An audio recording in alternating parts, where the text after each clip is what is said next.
In my last life, my roommate and I applied for the same high-level government position. She ranked first and I was a close second. While I was pouring my heart into preparing for the final interview, she handed me a printed scorecard. I didn't want to discourage you, Sloan, but I scored 14 points higher than you. Even if you have a perfect interview, the outcome won't change. Looking at that 14-point gap, I completely gave up hope. No one expected that on the day of the final placement, I would discover she had only scored 0.5 points higher than me. I grabbed her arm outside the testing hall, my voice trembling with rage.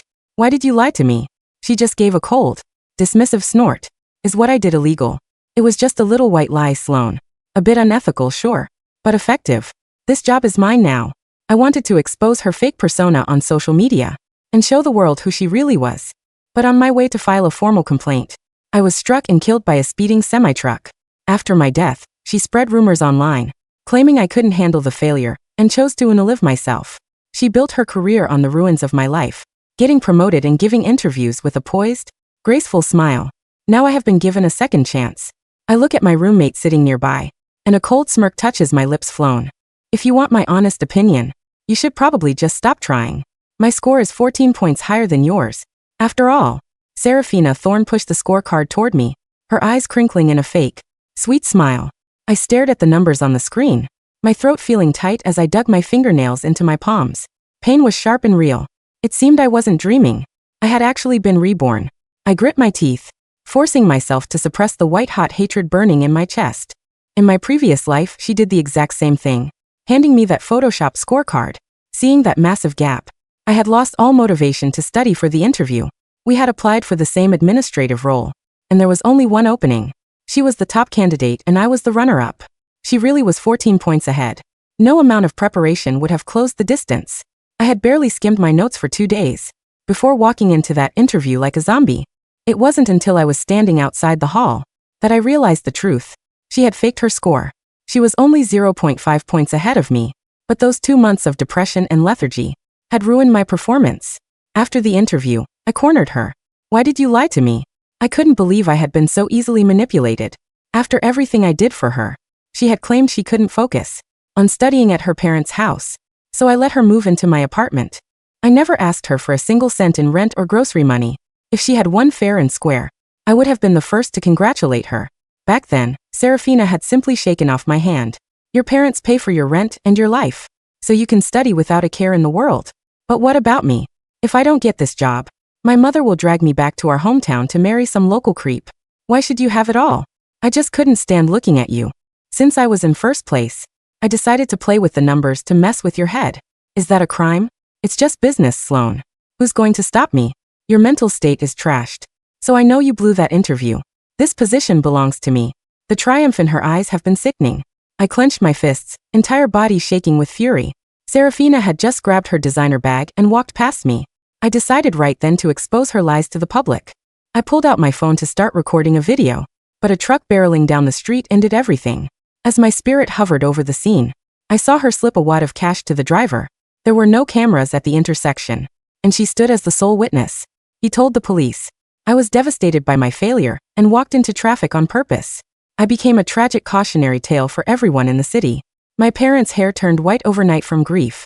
Meanwhile, Serafina used my tragedy to climb to the top of the social ladder. I looked up now, making sure my eyes showed just the right amount of shock. Sarah, how did you get such a high score? Serafina leaned back, looking incredibly smug. I don't know. Honestly, I just winged it. I guess I'm just a natural. I'm telling you this because I don't want you to waste your time. With a 14-point lead, there's no way you can catch up. Even with a perfect interview. I forced a tight smile and pushed the scorecard back to her. You're right, Sarah. With a gap that big, there really is no hope for me. Serafina's eyes practically lit up with joy. Exactly. You should just stop stressing over it. She leaned in closer, acting like we were the best of friends. We've both worked so hard lately. Why don't we go hit the mall to celebrate my success? She gave me a wide, victorious smile. I placed my phone face down on the table and stood up. Sure, why not? She jumped up and wrapped her arm affectionately around mine. Blown. I knew you'd understand. There's this designer bag I've been dying to get. Think of it as an early congratulations gift for my new career.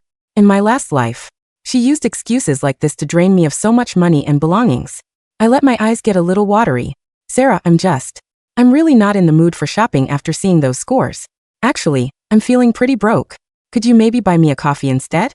The moment she heard that, Serafina's face soured. But I thought I took her hand, looking pathetic. You always say we're best friends, right? And I've let you stay in my place for free all this time.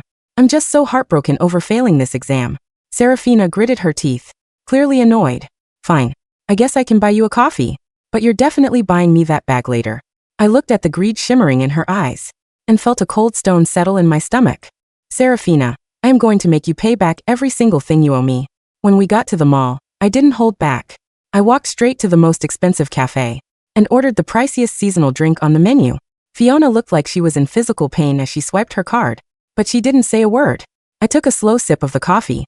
Sarah, what's wrong? You look a little pale. She forced a smile through clenched teeth. Nothing. Sloan, the boutique is right here. Let's go.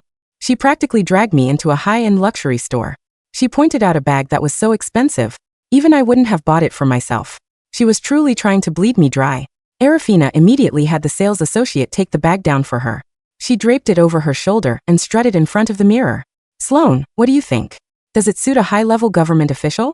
I nodded enthusiastically. It looks perfect. You're going to your interview soon, right? You should definitely have a bag like that to show you mean business. Serafina beamed, completely falling for it. You're right. I totally agree.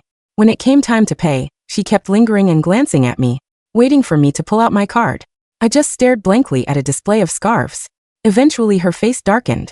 Sloan, weren't you going to get this for me? I looked at her with wide, innocent eyes. Oh, you wanted me to buy it? Sarah, I don't have that kind of money. My parents told me that if I failed the exam, they were cutting off my allowance. I'm basically broke now. Serafina stared at me, hoping I was joking. I just checked my phone and ignored her. Finally, the sales associate cleared her throat, sounding impatient. Are you purchasing the item or not, Mess? The results aren't even official yet. And you're already acting like you've been hired. Some people really shouldn't let vanity get ahead of reality. Serafina was always terrified of being looked down. Upon hearing the associate's snide remark, she whipped out her credit card. I'll take it. I secretly gave the associate a mental thumbs up. Watching Serafina swallow a loss like that was pure catharsis. As soon as we got back to the apartment, Serafina slammed her bedroom door. I walked over and knocked softly. She opened it, looking incredibly irritated. What now, Sloan? I cleared my throat, looking apologetic. Sarah, like I said, I failed the exam and my parents have cut me off. I need money to survive, so I don't really have a choice. I've decided to rent out this extra room to someone who can actually pay. Serafina's voice hit a high pitch of disbelief. You're telling me you're kicking me out? I gave her a sad, helpless smile. I have to. I'm completely broke. I need the rent money just to eat. The interview is only a few days away. I wanted to make sure.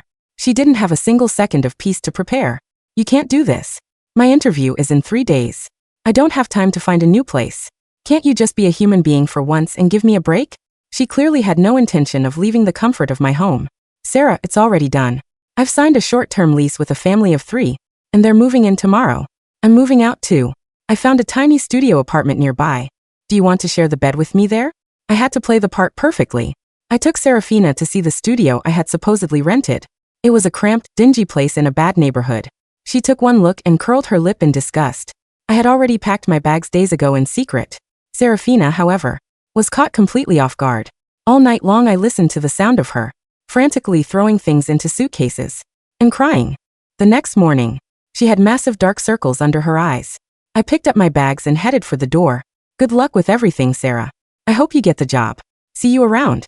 I turned my back on her and didn't look back once. Serafina, you're about to pay the price for your greed. I dropped my bags at the tiny studio I'd actually rented, just for the show, then headed straight to my parents' house. Once I was safe at home, I used a burner phone to leak Serafina's current location to her toxic, overbearing parents. I knew they had been trying to track her down, to marry her off to some wealthy old businessman in their rural town. They weren't about to let their golden ticket slip away. Darfina, let's see how much studying you get done while running from your own family. Meanwhile, my parents prepared the most amazing meals for me every day, in such a supportive environment. My preparation was flawless. I knew the material inside and out. That 0.5 point gap was nothing.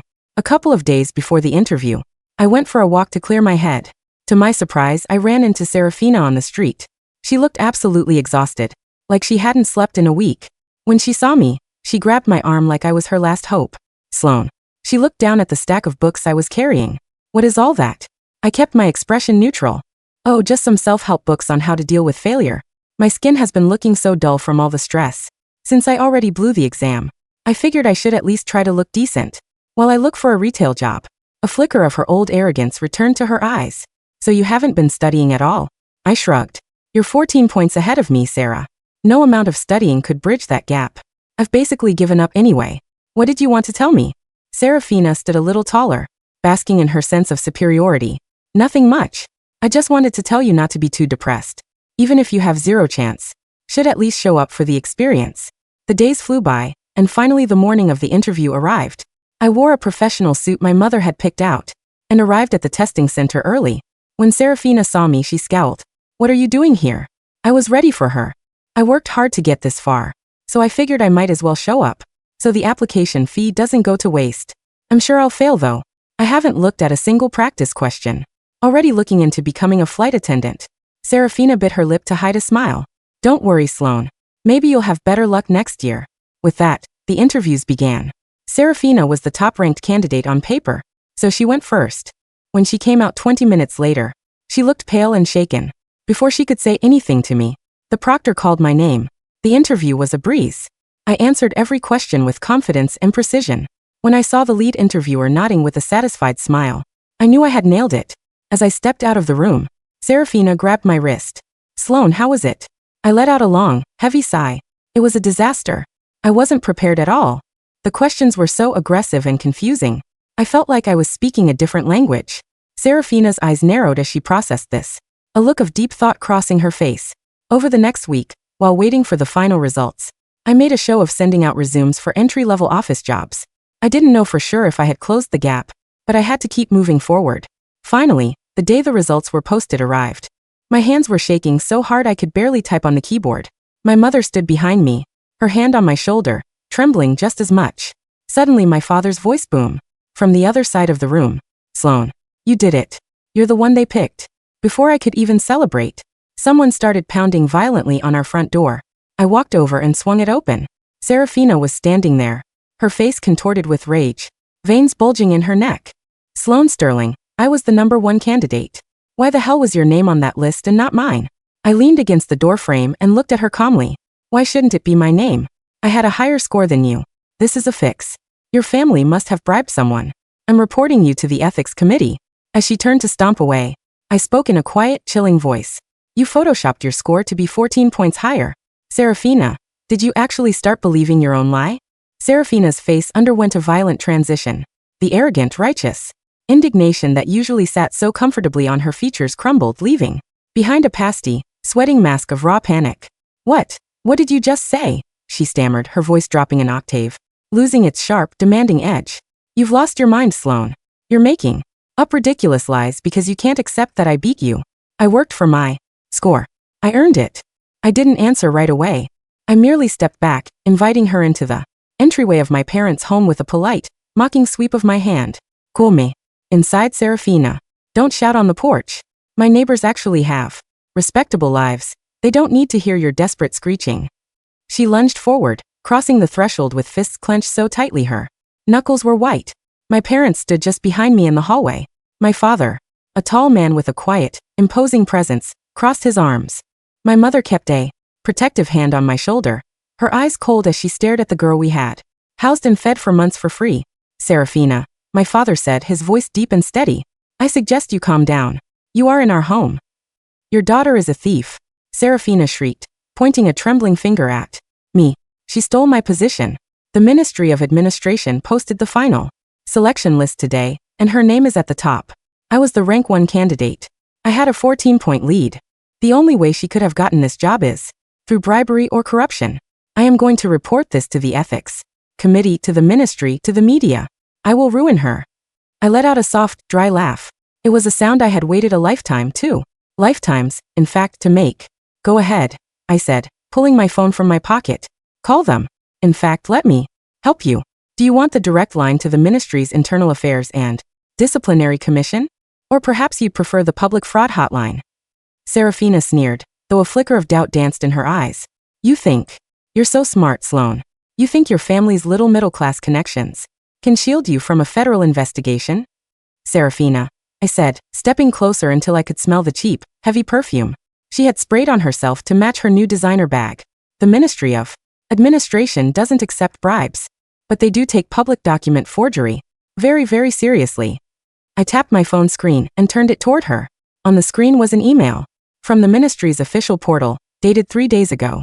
Dear applicant Sloan Sterling, we have received your formal request for a preliminary score audit under the Public Records Transparency Act. Upon reviewing the verified database, we confirm the preliminary exam scores for the administrative track are as follows. 1. Serafina Thorne, 84.5/102. Sloan Sterling, 84.0/100. The discrepancy you reported regarding a printed scorecard displaying a score of 98.0 under the name Serafina Thorne has been forwarded to the Civil Service Integrity Board for immediate investigation. Forging official electronic results or distributing altered government documents is a Class 3 administrative felony. Serafina's breath hitched. She reached out, trying to snatch the phone from my hand, but I pulled it back easily, slipping it into my pocket. You audited the scores? She whispered, her voice cracking. Of course I did, I said, my voice dripping with cold satisfaction. You see, Sarah, when you handed me that printed scorecard, you forgot one very important detail. The ministry uses a unique, encrypted verification QR code at the bottom of every official result sheet. When I scanned the QR code on the paper you so generously printed for me, it didn't lead to a verification page. It led to a dead link on a temporary domain hosted by a free web generator. I smiled, watching her chest heave as she struggled to breathe. You did a decent job with the Photoshop, I'll give you that, I continued. But you aren't a hacker, Sarah. You're just a greedy, desperate girl who thought she could destroy my mental state, so I would hand you the career of a lifetime on a silver platter. You wanted me to walk into that interview room feeling like a failure. And in a past life, it worked. But not this time. You're lying, she whispered, shaking her head, backing toward the door. This is a setup. You can't prove I made that card. I never gave you anything. Oh, but you did, I said. You gave it to me in our living room. And because I knew exactly what kind of snake you are, I didn't throw it away. I kept it in the original envelope. The forensics team at the Integrity Board was very pleased to receive it. Your fingerprints are all over it, Sarah. And so is the IP address of the printer in our apartment, the one registered in your name. Serafina's knees buckled slightly. She grabbed the edge of the shoe rack to steady herself. No, she whimpered. No, this can't be happening. I'm the one who's supposed to escape. I'm the one who's supposed to go to the capital. You aren't going to the capital, Serafina, I said, my voice hardening. You're going to a disciplinary hearing. And that's just the beginning. The next morning, the official notice from the Ministry of Administration arrived at the dingy studio apartment Serafina had been forced to rent. Thanks to my tip-off, the ministry hadn't even waited for the formal interview results to compile before launching their inquiry. Because the civil service exams were highly regulated, any attempt to manipulate, coerce, or deceive another candidate using forged official materials was treated as a direct assault on the integrity of the state. I sat in a cozy cafe across the street from the ministry's regional headquarters, sipping a hot matcha latte. Beside me sat my father's lawyer, Mr. Vance, no relation to the driver, thankfully, just a sharp legal mind my father had retained. Through the large glass windows of the cafe, I watched Serafina walk up the stone steps of the ministry building. She was wearing her interview suit, but it looked disheveled. Her hair was thrown into a hasty bun, and she was clutching the expensive designer bag she had bought at the mall. She looked like a woman walking toward her own execution. 2 hours later, she emerged. She didn't walk down the steps, she practically stumbled down them. Her face was entirely devoid of color, her eyes wide and bloodshot. She held an official white envelope in her trembling hand. I stood up, smoothed down my tailored trousers, and walked out of the cafe. I met her at the bottom of the steps, right by the grand fountain. How did the hearing go, Sarah? I asked, my tone light, almost conversational. She snapped her head up.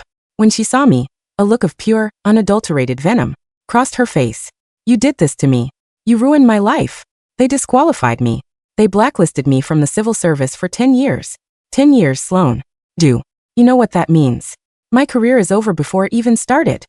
Your career of lies is over, I corrected her calmly. And honestly, 10 years is quite generous. I was hoping for a lifetime ban, but I suppose the black mark on your record will ensure no reputable private firm hires you either. I'll sue you, she screamed, drawing the attention of several passing bureaucrats. I'll sue you for defamation, for harassment, for With what money? I interrupted. I stepped closer, my voice dropping to a harsh whisper. You spent your entire savings on that designer bag to feed your pathetic vanity. You owe 3 months of back rent on the studio apartment because you refused to pay your share when you lived with me. And speaking of money, I pulled out a small legal document from my folder and pressed it against her chest. She instinctively grabbed it. That is a formal demand letter for repayment of services and rent, I said. For the past 8 months, you lived in my apartment, ate my food, used my utilities, and drove my car.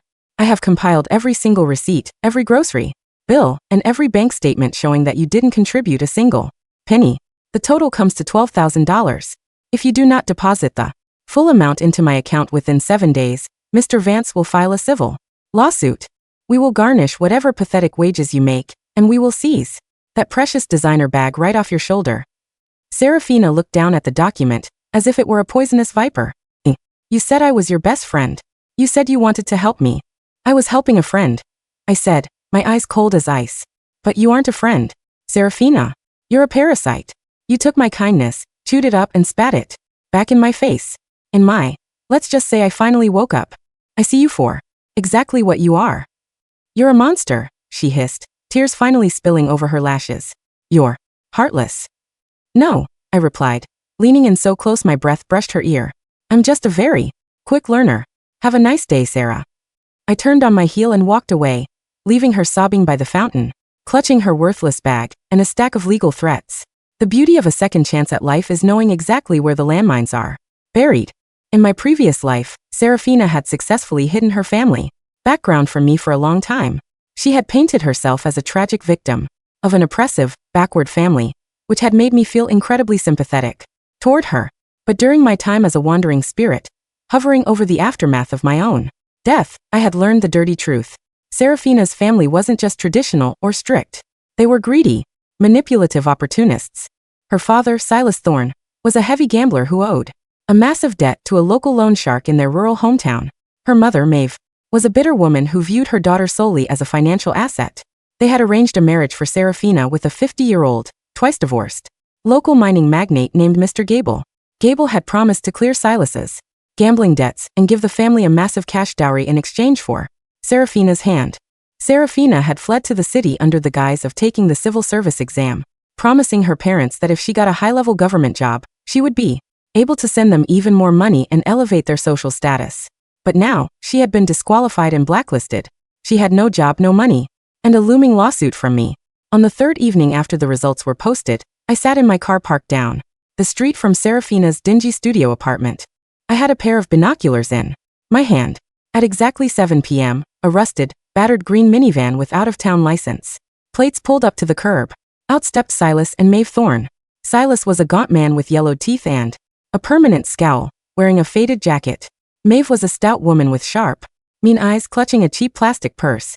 Beside them stepped a thick-necked, balding man in an ill-fitting shiny suit, sporting a thick gold chain around his neck. It was Mr. Gable himself. I smirked, resting my chin on my hand. My anonymous tip to the Thorne family had been incredibly detailed. I had sent them a copy of Serafina's blacklist notice from the ministry, along with her exact address and a note explaining that she had failed them, spent all her money on luxury goods, and was planning to flee the state to escape her debts. Let the show begin, I muttered. Through the binoculars, I watched the trio march up the stairs to Serafina's building. Within minutes, the muffled sounds of screaming and crashing echoed from the second-floor window. Serafina's voice shrieked in terror as her father broke through her cheap plywood door. You lying little brat. Silas's voice boomed, carrying down to the street. You told us you were going to be a big-shot government official. You told us you were going to buy us a house. Instead, you're living in this trash heap, blacklisted by the government, spending our future on $1,000 purse. Father, please. It was Sloan. She set me up. Serafina cried, her voice cracking with hysteria. I can still find another job. I can work in a private firm. With a fraud blacklist on your record? Who do you think you're fooling? Maeve's voice screeched. Mr. Gable drove 6 hours to get here. The wedding is next week. You're coming home, Sarah. We're packing your things right now. No, I won't go. I'd rather die than marry him. You don't have a choice, Mr. Gable's gruff, slimy voice cut through the air. Your father already took my deposit, girl. If you don't come back with us, I'll have my boys break your father's legs, and then I'll come back for you anyway. Be a good girl and grab your bags. I watched from my car as Silas dragged a kicking, screaming Serafina out of the building. She was clutching her designer bag like a shield, but Silas snatched it from her hands and threw it to Mr. Gable. Here, Gable, keep this as a down payment, Silas grunted. She bought it with stolen money anyway. No. My bag. My career. Sloan, help me. Serafina shrieked, her eyes scanning the dark street. For a split second, her gaze landed on my parked car. I rolled down my window just an inch. The street lamp illuminated my face. I didn't look angry or triumphant. I simply looked at her with a calm, indifferent expression, taking a slow sip of my iced coffee. Serafina's eyes widened in realization. She realized that I had orchestrated this. I had brought her nightmare straight to her doorstep. Sloan, you monster. You did this, she screamed as her father shoved her into the back of the rusted green minivan. The door slammed shut, and the lock clicked. The minivan rumbled to life, emitting a cloud of dark exhaust, and sped away, heading back toward the rural town she had fought so desperately to escape. But as I watched the taillights disappear around the corner, a cold feeling settled in my gut. It was too easy. In my first life, Serafina had a dark, ruthless streak that went far beyond mere vanity and greed. When I had threatened to expose her, she hadn't just cried or run away. She had successfully orchestrated a fatal hit and run and bribed the driver to frame my death as a suicide. A girl like that, cornered and desperate, wouldn't just submit to a forced marriage in a backwater town. She would claw, bite, and do whatever it took to survive. I needed to be ready for her final, desperate strike. 2 days later, I officially signed my onboarding contract at the Ministry of Administration. The department head, a prestigious elder official named Director Harrison, shook my hand warmly. We are incredibly pleased to have you, Sloan, he said, offering a genuine smile. Your interview performance was exemplary. The panel was deeply impressed by your grasp of administrative policy and your poise under pressure. It's rare to see a young candidate with such maturity. Thank you, Director, I said, bowing slightly. I look forward to serving the department with the utmost integrity. As I walked out of the ministry building, the crisp autumn wind caught my hair. I should have felt entirely happy, but the shadow of my past death still hung over me. I pulled out my phone and called a private investigator I had hired a week ago, using my savings. His name was Roy, an ex-detective who specialized in background checks and surveillance. Roy, it's Sloan. Have you found him? Yes, Sloan. Roy's gravelly voice came through the receiver. I tracked down the guy you asked about, Marcus Vance.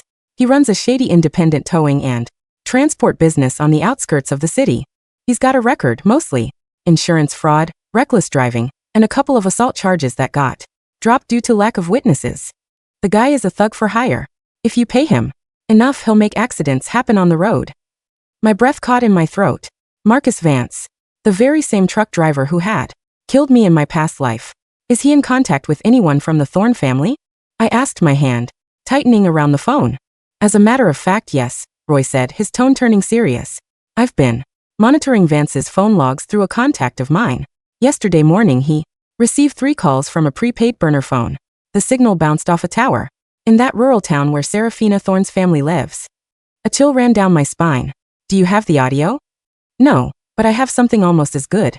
My guy managed to clone the burner's outgoing SMS log before it was deactivated. One text message was sent to Marcus Vance's personal number yesterday afternoon. It read, "The target is Sloan Sterling. She walks to the ministry building every morning at 8:30 a.m. via the 4th Street intersection. I'll give you the designer bag, the diamond ring Gable bought me, and 10,000 cash from Gable's safe. Make it look like she jumped in front of you. Do it on Friday." My heart hammered against my ribs, but this time it wasn't from fear. It was from a cold, calculating fury. Serafina had actually stolen from her new fiancé, Mr. Gable, and contacted the exact same hitman to murder me. She was trying to replay the events of my first life step by step, thinking she could escape her fate by piling up another corpse. Friday, I whispered. That's tomorrow. Sloan, we need to go to the police right now, Roy said, sounding deeply concerned. This is premeditated conspiracy to commit murder.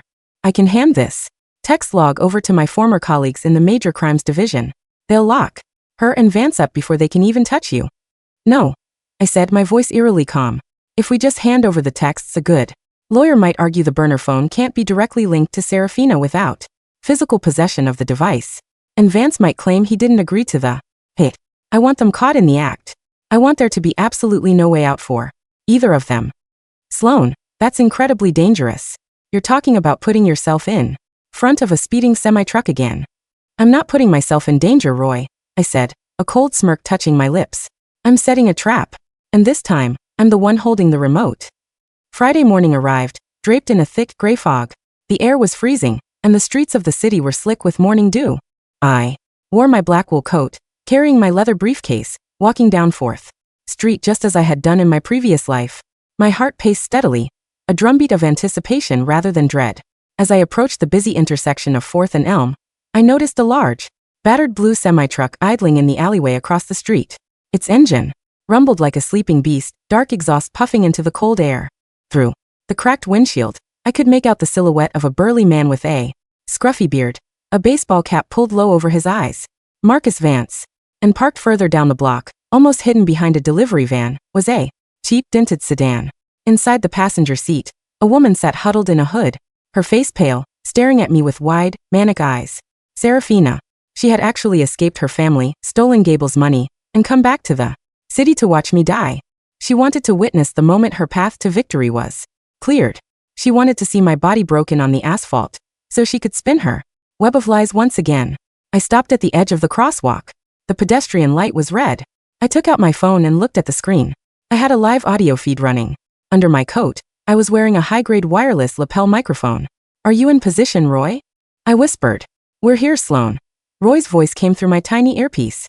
2 unmarked police cruisers are parked in the blind spots of the intersection. We've got traffic cameras fully functional and recording in high definition. The moment that truck accelerates, we move. But please, for the love of God, do not step into the street. Don't worry, I murmured. I have no intention of dying twice. The pedestrian light turned green. I took a deep breath, gripped my briefcase tightly, and took 3 steps forward, onto the striped crosswalk. Instantly, the engine of the semi-truck roared to life. With a deafening screech of tires, the massive vehicle lunged out of the alleyway, barreling straight toward me. The driver didn't brake. He accelerated, the heavy metal grille of the truck aiming directly for my torso. In my first life, this was the moment everything had gone black. The screaming of tires, the blinding headlights, the agonizing pain, and then, nothing but a spirit floating over a cold, wet street. But this time I was ready. I didn't freeze. On my 3rd step, I abruptly stopped, pivoted on my heel, and lunged backward onto the safety of the concrete sidewalk, throwing myself behind a massive, reinforced concrete structural pillar of the adjacent bank building. Screech.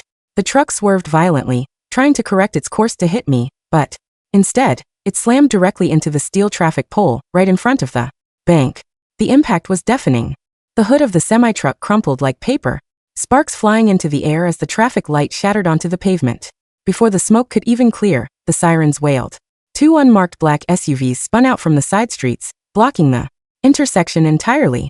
A dozen armed police officers jumped out, their weapons drawn, aiming directly at the truck cabin. Driver, put your hands out of the window.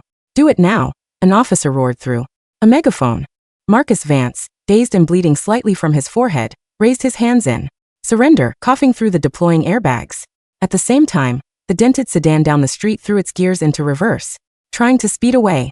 But another police cruiser roared up behind it, ramming its bumper and pinning it against the curb. I stepped out from behind the concrete pillar, brushing the dust off my coat. My hands were perfectly steady. I walked slowly toward the pinned sedan. 2 officers dragged Serafina out of the passenger side. She was screaming, kicking, her hood falling back to reveal her frantic, terrified face. Let me go. I didn't do anything. I'm just a passenger. I don't know that truck. Driver, she shrieked.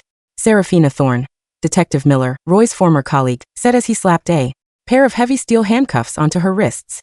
You are under arrest for conspiracy to commit murder, solicitation of a felony, and grand theft. No, this is a mistake. Sloan. Sloan, tell them, she screamed, her eyes locking onto me as I approached. Tell them we're friends. Tell them I was just waiting for you. I stopped a few feet away from her. The fog was beginning to lift, letting a sliver of morning sunlight break through the clouds, illuminating her desperate, ruined face. I have nothing to tell them, Sarah, I said, my voice echoing clearly in the quiet street. But I think the police will be very interested in what's inside your pockets.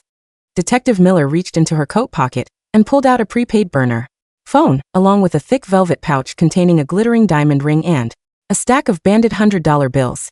We've been monitoring the digital footprint of this burner phone for 48 hours, Miss Thorne, Detective Miller said coldly. We have the physical device, we have the sent messages matching the driver's phone, and we have the stolen goods reported missing by a Mr. Gable of Thornville. You're going away for a very long time. Serafina stared at the phone in the detective's hand, then up at me. The realization of her complete, absolute defeat finally broke through her madness. Why? She sobbed, her knees giving out as the officers held her up. Why did you do this to me? I was always better than you. I scored higher. I was supposed to have the perfect life. Why did you have to ruin everything? I leaned down slightly, looking into her hollow, pathetic eyes. You weren't better than me, Sarah. You were just luckier once. But luck runs out when you build your life on the ruins of someone else's. Enjoy your new home. I hear the state prison has very lovely quiet rooms, perfect for studying. With a final, desperate wail, Serafina was shoved into the back of the police cruiser, her face pressed against the wire mesh window as they drove her away. 6 months later, the spring air was warm and sweet, carrying the scent of blooming cherry blossoms through the open windows of my new office. As a newly appointed junior administrator at the ministry, my days were busy but deeply fulfilling. I had quickly gained a reputation for my sharp analytical mind, my unwavering work ethic, and my calm, poised demeanor under pressure. Director Harrison had already hinted at a promotion to the senior policy division by the end of the year. My parents' life had returned to a peaceful rhythm. With the threat of Serafina gone, my mother's health had improved dramatically, and my father's business was thriving. They often came to visit me in the city, our dinners filled with laughter and plans for the future. One afternoon, during my lunch break, I sat at my desk and opened the local news portal. There was a small, finalized report on the high-profile conspiracy case that had rocked the city months ago. Serafina Thorne, 24, and Marcus Vance, 42, have been sentenced to 15 years and 18 years in federal prison respectively, without the possibility of parole, for their roles in a premeditated hit-and-run conspiracy targeting a government official. Additionally, Thorne faces outstanding charges of grand theft and fraud in her hometown of Thornville.